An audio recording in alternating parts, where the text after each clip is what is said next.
Hi, everybody, and welcome to Mastering Thought, our Thursday evening live stream at 6:15. My partner, Vanessa, who manages our online community Thought Masters, will be here shortly, and as soon as I hear the little roodle-doodle in my ear, I will bring her on. And in the meantime, I thought I would start out this evening with just a question or two from the audience. So if you've been following us along and something has piqued your interest and you'd like to ask a question, please put it in the comments. And we'll start this evening if we do have any questions up front before we get to our topic. Also, some people want to ask questions, but they want to remain anonymous. And if you want to remain anonymous, just put no show at the beginning of your comment or question, and I will not show it. I'll just read it so you can remain anonymous. While we're waiting for our first question, I just want to make some announcements. Those of you who are members of Mastering Thought, the channel on YouTube, Christina and I are in the process of revamping a lot of stuff, and we're very, very excited about it. And I have a special request. If you are a subscriber or if you get a chance, our latest video was posted today. It's on the same topic we're talking about tonight, shadow work, but it has a whole new look. And if you would go watch that video, I would really appreciate your feedback because we're kind of feeling our way here. We want to improve things. And we really value your opinions, so, let us know what you think, and we'd be very happy to get your feedback, and because we're taking steps to make the channel better as we go along. So, let's talk about shadow work, and maybe some of you are familiar with it, maybe some of you are not familiar with it. The concept of the human shadow comes from Carl Jung, which is spelled J-U-N-G, if you want to look it up. And his concept of the shadow was those hidden parts of us that we have disowned. Now, what does that mean? What that means is during childhood, most of us learn there are certain aspects of our personality that are not acceptable. And so what we do is we disown those parts and we hide them from ourselves and from everybody else because the feedback we have gotten is that nobody wants to see those parts of us. And so Jung labeled that the shadow. And so a good way of thinking of the shadow is that it's those aspects of our personality. Oh, there's Vanessa. Oh, there she is. Hi. Let me make sure I got you clued in. Oops, I had you there and now you've disappeared.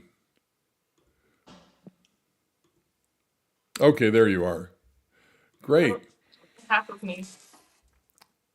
You look great. Your video's good. Your audio's good. Hey, I'm doing it in a different place today, so you might hear some echo because there's no furniture in here, but hopefully you can still hear me. Yeah, turn yourself up a little bit. Okay. Give How me a about one. now? That's good. What I'm going to do is I'm going to adjust your volume on my end here. Okay. So I was just introducing the concept of the shadow, but also I was letting everybody know that Christina and I are revamping the Mastering Thought channel. And, oops, I just lost you. There you are, back again. So we revamped it. And we put out a new video today on shadow work, the same topic we're going to discuss tonight. And I'm encouraging everybody who sees this to go look at that video and give us some feedback on the new look. So Awesome. we're doing something completely different, trying to improve things, make it look more professional, more inviting. And so I was encouraging everybody to go look at that and give us some feedback because we really value that. Awesome. All right. Cool. Now, I started out talking about the fact that the concept of the shadow comes from Carl Jung, which is spelled J-U-N-G, for those of you who might want to look it up. And It's about his definition of the shadow is those parts of ourselves that we're taught, usually in childhood, to hide, that nobody wants to see those parts of it. So let's say you're angry as a child and nobody wants to see your anger. So you might disown your anger and that becomes part of your shadow. Wow. Okay. Now the problem with that, there's a big problem with that. The problem is that if I disown my anger, that what I'm going to do now is I'm going to project that onto other people. And when I see it in other people, I'm going to object to it. Oh, wow. This is going to be a very personal live stream. I can already feel it. So, so what happens is, this is especially true in a relationship. We learn to disown parts of ourselves, and then we project those onto our partners, and then we attack them for having those characteristics that Ouch. that we don't want to see in ourselves. Mhm. So what is shadow work? Shadow work is the process of identifying those parts of ourselves that we have disowned and becoming reacquainted with them and becoming genuine and whole instead of fragmented and having a shadow at all. And so the topic Excellent. tonight is, what is shadow work and how to do it and how does it benefit us? Again, if you have a question or comment on this or anything we've been covering on our channel, feel free to post it in the comments. If you want to remain anonymous, just say no show at the beginning of it, and I won't show it on the screen so you can remain anonymous. But please do interrupt us with your questions. We love them. So anyway, Vanessa, based on that introduction, do you have any reactions so far? I have many reactions, Mark. No, you always do. I love Especially it. when you, especially when you said, if you were a kid and let's say you were always angry, that was me. Um, and I wasn't allowed to be angry. So it's gonna hit home. There's a lot of things I wasn't allowed to do as a kid or allowed to be. I wasn't allowed to experience the full range of emotion. Uh-huh. Um, and so yeah, I've learned to object to other people who do it. Like, how dare you? Why are you being so chaotic? Like, but not even turning it to myself of, why are you so chaotic? Why are you so judgmental? Uh-huh. So yeah, the shadow work is the one step I've never fully focused on in my healing journey. Not because I want to avoid it, but I just don't even know how to start. So this is going to be new for me Okay. too, because so just so our viewers know, we didn't talk about this topic. Mark just surprised me with it, which I prefer that because I love being surprised. I'm learning on how to be spontaneous because I was never spontaneous as a kid. So maybe some more shadow work there. But So the irony is you can't tell yourself to be spontaneous. Anyway. that's true. Wait. Oh yeah, because that just defeats the point. Okay, I get it. Okay, Mark, go on. Go on. All right. So now here's the question. Why even do shadow work? Well, because it keeps you from experiencing your authentic self in the way you're supposed to experience life as an authentic self without playing games with yourself, hiding parts of your personality that, supposedly were found unacceptable. Right. Now, if you want to do this is deep work. This is very challenging. It's very simple, but it's very challenging. So what this means is the way to do, I'm going to show you 2 ways to do shadow work tonight. There's actually 3 ways, but Christina's not with us tonight, and that is body work. Body work helps uncover shadow parts of ourselves, but I'm not qualified to cover that, but she is. And so I would encourage you to watch our body work, our shadow work video we posted today, because she gets into that extensively and it's quite interesting. So the two Awesome. ways I do want to discuss is number 1, the key to growth period is your emotional reactions. So our emotional reactions to anything always points back to work we need to do on ourselves. I know this is very Yeah. uncomfortable. Every day is an emotional reaction to me. Just living is an emotional reaction. Okay. Right, right. Now, specifically, so that's true of anything. Now, why is that? Why is this important, and where does it come from? So, I'm going to put something up here on the screen. This is a little cross section of the brain. Can you see my cursor? You probably can't. No, I can't. So you see down here, kind of in the lower left, there's an almond-shaped object there. Yes. Okay, that is the amygdala. That is part of the limbic system, and that is fight or flight. And what surrounds it is the squiggly stuff up on top is the cerebral cortex, but the white stuff that surrounds it and the pink stuff, that is the limbic system. Okay, so the limbic system is basically the emotional brain, which is wired up during the first 5 or 6 years of life. Now, it's not entirely wired up, but for all intent and purposes, it is entirely wired up.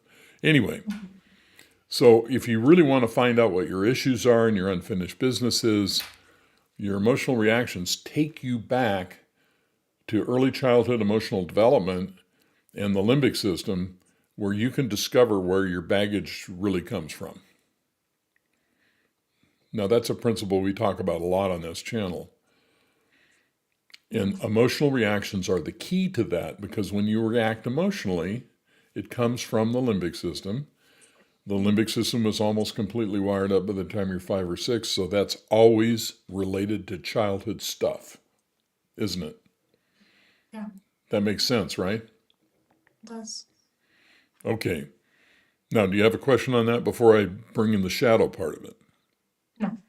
Okay, so if you're doing shadow work, which is a little bit of a nuance here, what you see, life is a mirror, especially relationships, and what you see in other people that you object to, and that is an emotional reaction, points to the shadow part of yourself that you don't want to see. Hmm. So if I think you are loud and obnoxious, what that means is when I was a little boy, I was shamed and criticized for whenever I was loud and obnoxious. And so I learned to disown that part of me. Now, when I see you do it, then that reminds me of the shame that I had, that I withstood as a young child. And I don't want to feel that. And so I'm going to object to you being, quote, loud and obnoxious.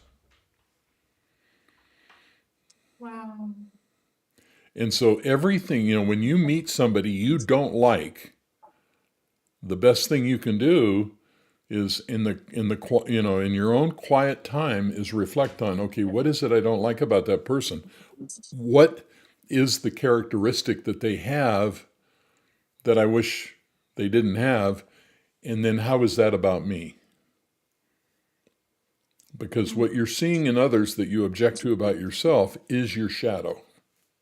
Yeah. It's the part of you you don't want to see.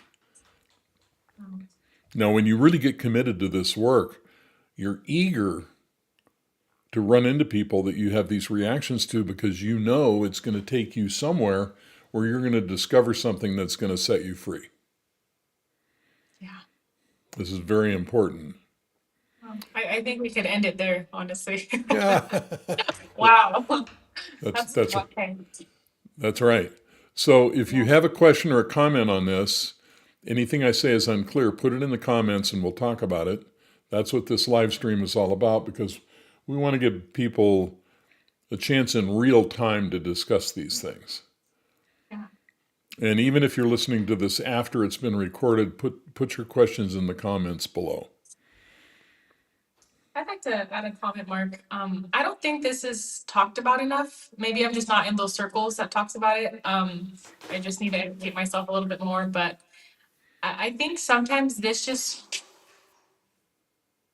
that was weird. Something fell. I'm the only person in here. Whatever. Um, I I'm just thinking about how some of this just happens unconsciously. Uh-huh. Um, and how many of us might not even relate this to mental health and our healing journey. Like, oh yeah, I'm critical of people. That's just that. Or oh, I'm just bothered by noises. Or oh, I'm just Right. bothered by that. I think we just see it as that's just become a part of my personality. Right. Um, and like we're taking it to a very different step. And obviously you're not the only one that does this work. There's a lot of other therapists that do this work. But it's really taking it beyond the okay, you've made it your personality, but why? Like, what is the underlying why? And just listening to you, I'm considering how one, I have an emotional reaction to everything, which says I have a lot of work on. And two, there are a lot of I have a lot of triggers. Yeah. So it's just yeah, I'm speechless. I have a couple things to say, but I'm also speechless. Like wow, I wish I would have learned this sooner. I mean, I'm only 27, but I mean, I wish I would have learned this sooner just to help piece my healing journey together just a little bit more. But I'm happy we're here. So you raised an interesting point, and that is why would people even start to think this way? Yeah. And the reason is because the pain of being unconscious becomes so intolerable after a while that at some point you go on the journey to try to live a better life and to have more fulfillment and happiness. Yeah. And there is a moment, I believe, in everybody's life when they start this journey, they look in the mirror and they see the problem looking back at them. Mhm. And it takes some courage at It that does. point to realize the work you need to do is internal. And unless you do the work internally, the world outside is never going to change. Exactly. And so then you start learning spiritual principles by doing, a voracious amount of reading and understanding what this is really all about. And at some point, if you're lucky, like I was, you're many years ago and had an awakening experience, you don't want to squander that. You want to appropriate that. You want to express it in your life, and all these things are standing in your way. And so you're willing to, and I believe this is what Paul meant in the scripture when he's talking about the sword of truth and the breastplate of righteousness.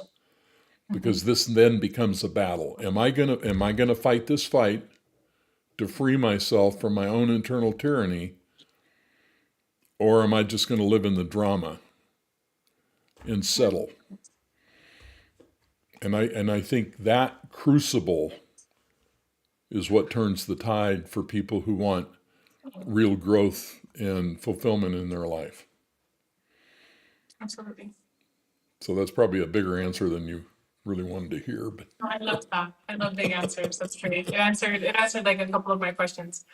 Um, and so one of the hard questions I ask people is they come to me and they're in a relationship, whatever, they got a problem, or maybe they're in a dead end job and their boss is horrible or whatever. My question always is, what does it say about you that you find yourself in this situation? yeah. And unless It's a and, hard and one. unless you, I mean, even if it's an abusive relationship, you still need to ask this question: what does it say about me? Yeah. Because the alternative is just to be bitter and angry and resentful and feel like God hates you and life is lousy and you pulled the wrong ticket somehow, you know. Yeah. But there's a bigger picture here. Oh yeah, there is. Yeah. So shadow work is something very important to do. Absolutely. And I think this is once again going to point back to the utmost crucial principle of why Thought Masters has even come to existence. It's learning to control your mind, and just mastering those thoughts because if we can't even gain that bit of self-awareness, we can't even complete shadow work. This is foreign. Like, what is that? Like, you still have to Right. go back all the way back and realize, okay, I need to sit with myself Hmm. and really gain some self-awareness and do that thought watching exercise in order Right. to even begin this. So I can see why you'll share it time and time again, why you have your clients start with that. Because how can I tell you about the lion and the unicorn model? How can I tell you about shadow work? How can I tell you about becoming more self-aware if your thoughts control you? Now, Vanessa mentioned Thought Masters. Thought Masters is our online community. She's the manager of it. And if you join, you get to interact with her. What a pleasure for you. And Oh, I mean that in the purest sense. So scan this QR code. It will take you to the Thoughtmaster page, and you can explore the community. We have a free 15-day trial, and we'd love to have you join us on this journey. So before we get too far down this road, as you knew I would do this, but here's the lion and the unicorn. yes. And I thought, because the lion and the unicorn is the relationship model that I've created, and you can see here we have the one on the right is called the lion, and the one on the left is called the unicorn. And so we have two people, two circles. So the one on the right is the lion, and we all have emotional pain. So a lion's emotional pain is a sense that nobody cares, they're being rejected. That makes them angry. That anger triggers the unicorn's fear and anxiety, so they avoid because they feel like they're in trouble or there's going to be conflict, and it goes around and around. So my question to you is, you look at this, or for you, those of you who are listening, here's the question. What is the disowned part of, or the shadow part of the lion and the unicorn? If you could guess from that diagram, what is it that they have disowned that they're projecting onto their partner and objecting to? The Anybody, opposite one. anybody Sorry. want to take a guess who's listening? Feel free. Now, it's not as easy as it looks, but part of it's really easy, but part of it's not. So what's your guess, Vanessa? I was thinking it would be the opposite part. Like the shadow of the lion is the unicorn, and the shadow of the unicorn is the lion. Okay, I could have. okay, but let's look at this diagram because Oh, I'm not. okay. So look at the lion. Well, let's look at the unicorn because the unicorn's a little easier. What do you think the unicorn disowns that they object to in the lion? Oh, the anger. Exactly, exactly. So in a relationship, in a marriage, the unicorn will disown their anger. And trust me, unicorns are just as angry as lions. They just don't express it the same way because they Right. have a more passive system. They are passive aggressive rather than aggressive. And Mhm. so they disown their anger and they project it on the lion, and then they attack the lion for being too angry. Mm. Shadow work is getting interesting. Okay. Okay, so now this one's a little tougher. So what is it the lion disowns about themselves that they project onto the unicorn, do you think? That one, you're right. It is kind of weird because it's not like they. It's not like they want avoidance. I would say maybe passivity. Oh, you're right on target. So what it's not actually passivity, but the unicorn has a passive system. So when the lion looks at that passive system, what do they label that as? Avoidant. No, no. No. Remember, they're lions. They are lions and they're looking at a passive system. What label are they going to put on that passive system? They don't care. No. They know they don't care, but that's all part of the passive system. So what so let's list some passive aggressive behaviors. Not showing up, not taking responsibility, not fulfilling their word, saying yes when they mean no, Those are all passive aggressive behaviors. Pretending like they care when they don't care. Okay, Yeah. so now I know I'm being unfair to you, but It's you know, okay. I love it. take a shot at this. So you're a lion. What aspect of a personality would a lion never want to admit that they have?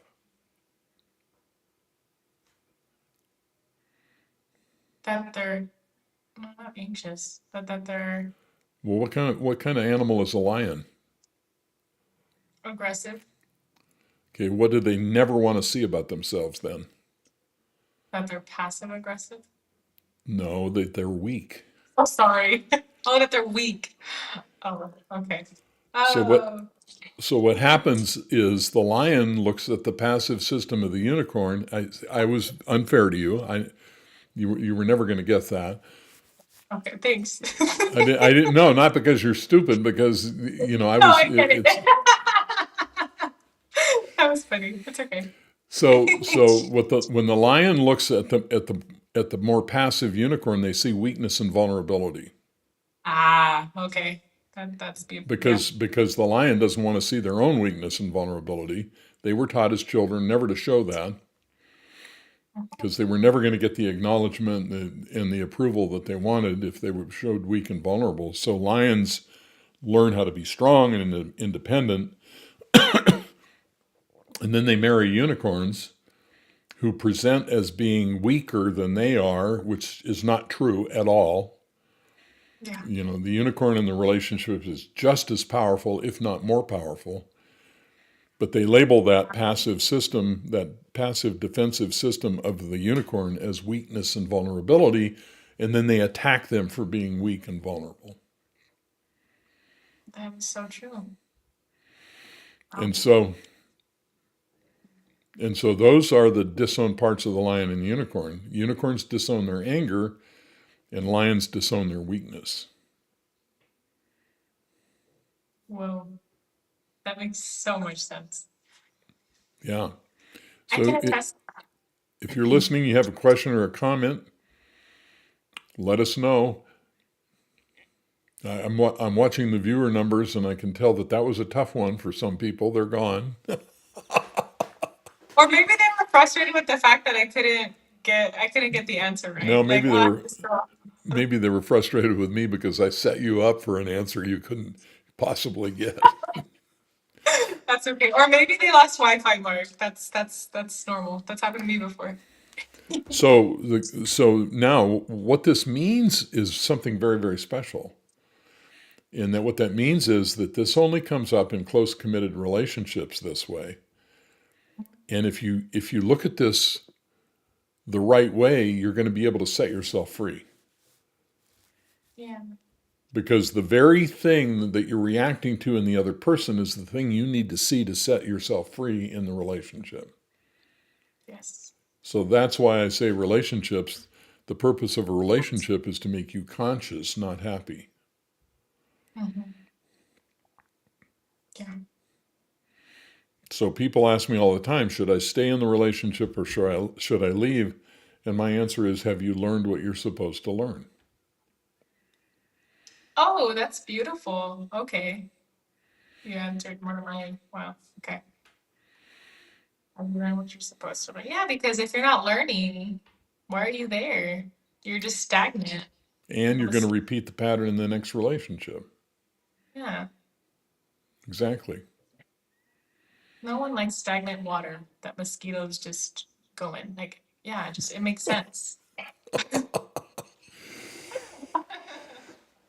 So Wow. if you're listening to this and any of this is unclear, you have a comment, or even if you want to change the subject a little bit, feel free to do that. So It's so uncomfortable to change it. So shadow work becomes an extremely important part of bringing the ego under submission. Absolutely. The ego sucks. Yeah. Ego. Hmm.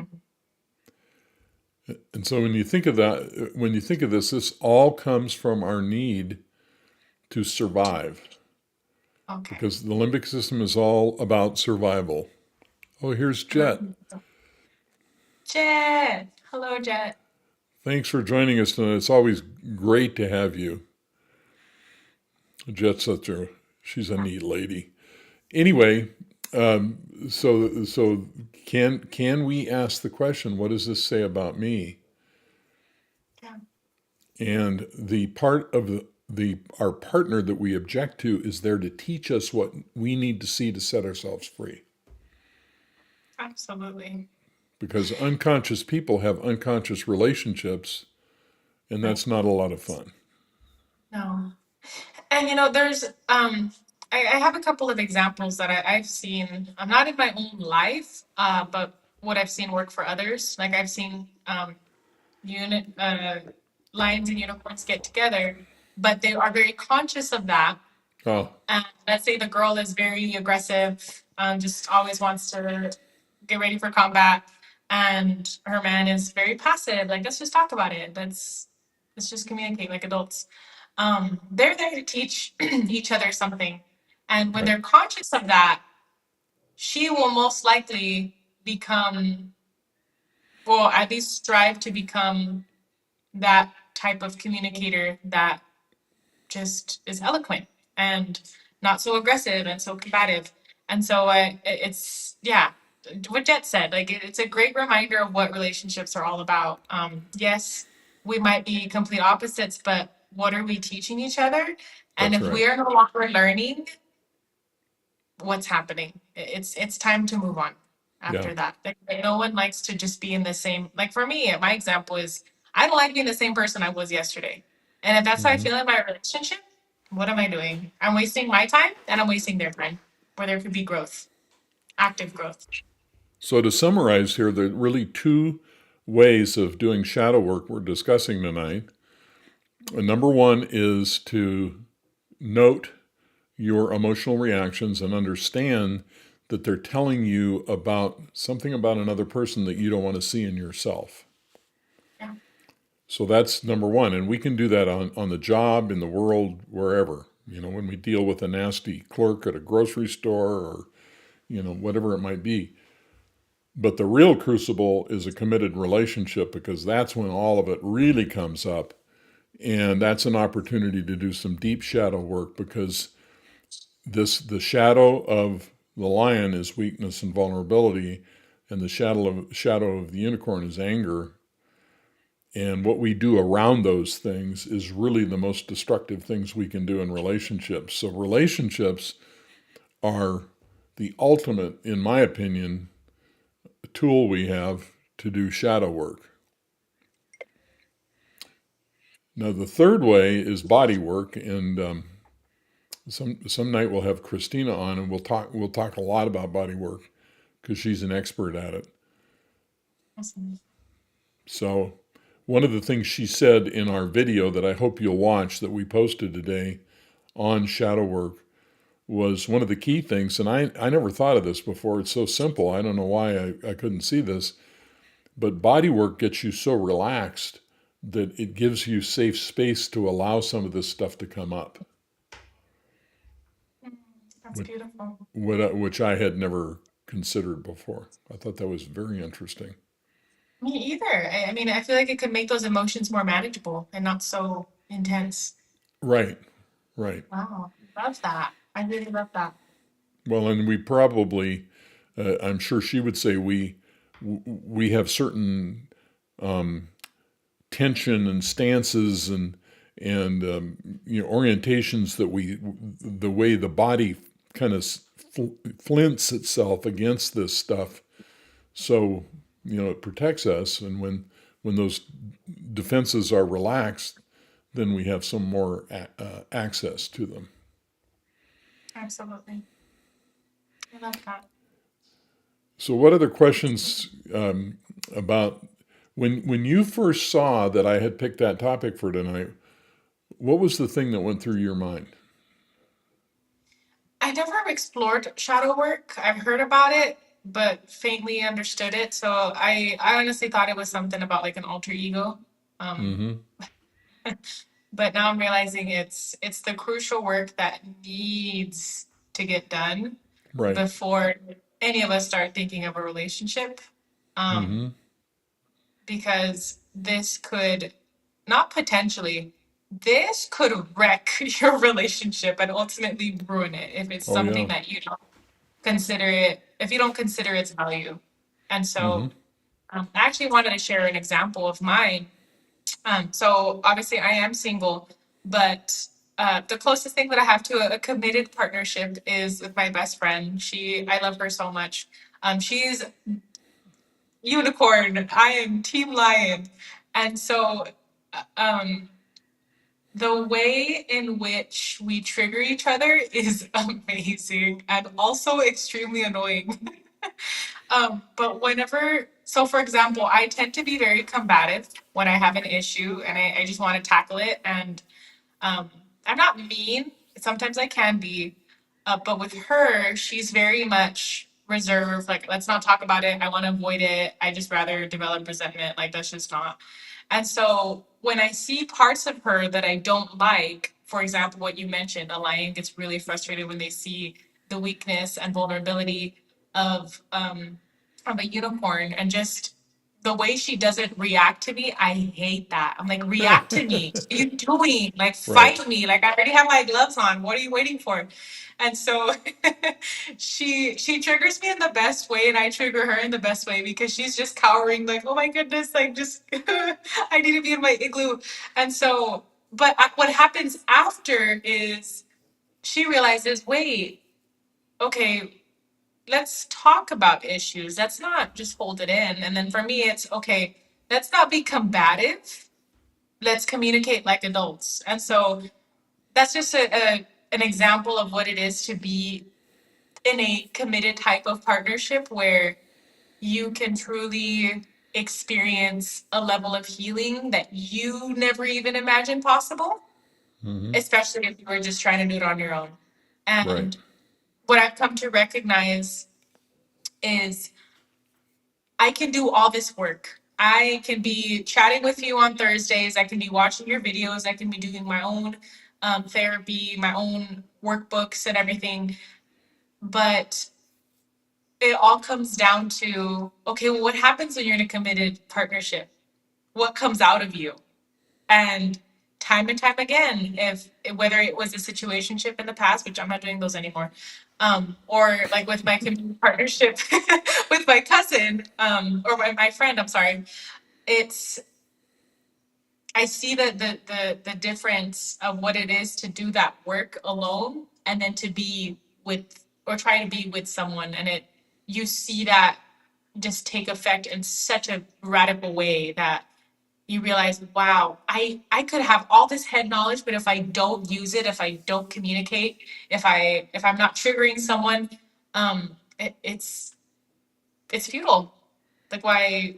Yeah, you can learn all these things, but if you don't practice it with somebody, I'm not saying that relationships are a game, but I'm just saying if you don't practice it actively with somebody, that healing can't happen. And so, yeah, I think that's just to echo the sentiment of, what are you doing in this relationship? Are you growing? And if not, like you said, what does that say about you? Right. So, And it raises the point that what people want to do is they want to skip to the growth yeah. instead of handle the issues. And what I'm saying is, if you get used to the concept that your emotional reactions in any situation are pointing back at you and you use that to your advantage, that is growth.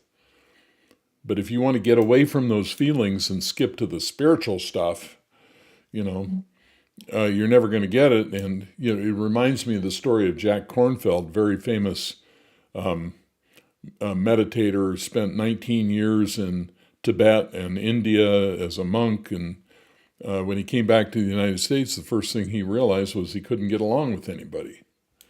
And I'm trying to probably overstate this, but the point was he went back to school, got a PhD in psychology, Wow.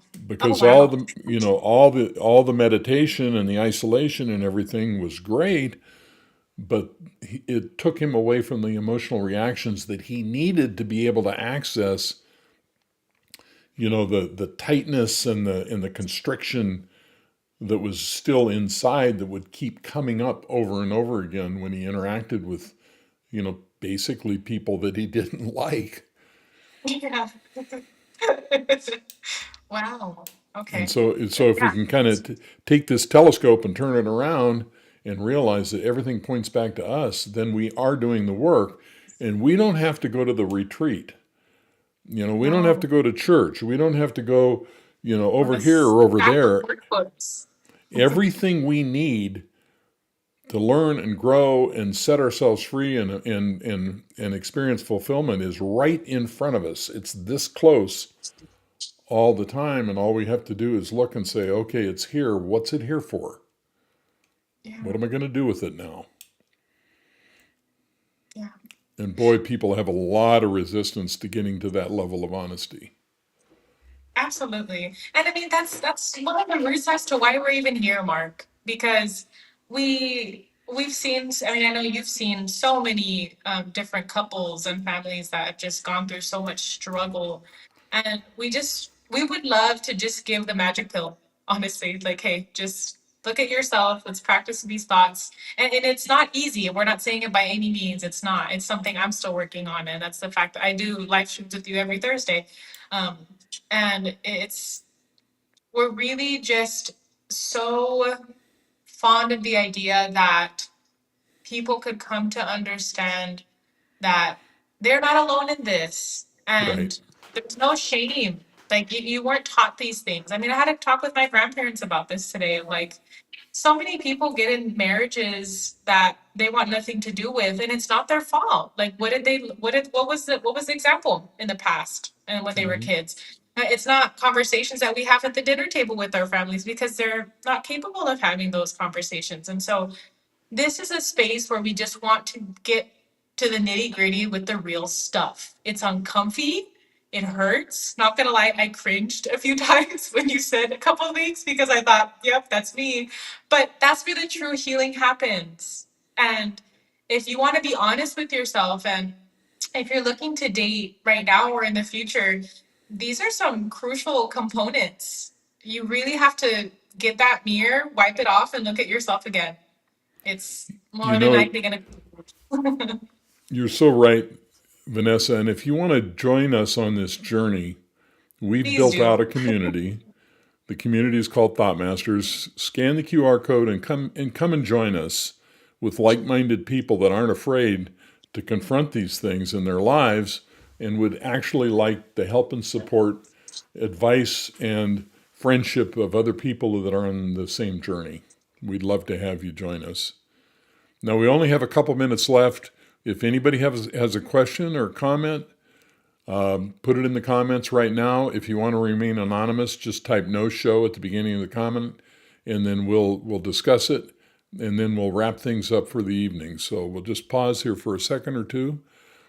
One more time, Christina, my partner on Mastering Thought, and I are rejuvenating the channel, giving it a new look, and we would love to have you go look at our video we posted today on shadow work and give us some feedback on our new look, on our new effort. And we'd love to have your input and your guidance along the way.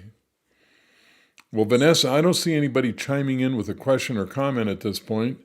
Do you have anything in closing? An image that keeps coming to mind is the handheld mirrors, those really fancy ones that you see at Mm-hmm. antique stores, and you wonder like whose great great great grandma owned it. And I just think about how we're gonna have to constantly pick that up a couple times a day, All right. several times a day, until we don't have to keep looking at it anymore because we already understand the idea that, okay, I'm in control of this. I have work that I need to do. Let's go do it. And I'm just really excited to hear the stories in the future where um, we start to see individuals just having this awakening of, I get it now. And now Good. I'm in love with my wife, or now I have the best relationship with all of my family. Like, I can't wait to hear those stories. Put I them just in the can't wait to hear comments. about this information. Yeah, please. Well, as we So say I'm excited. goodbye, you've heard a lot about the lion unicorn tonight. If you want to know which one you are, you can scan this QR code and find out. It's 9 questions. It will tell you whether you're a lion or a unicorn. And give us your feedback. Leave some comments and let us know what you think. Otherwise, we'll see you next week, Thursday at 6:15. Thanks, everybody. Bye. Bye-bye.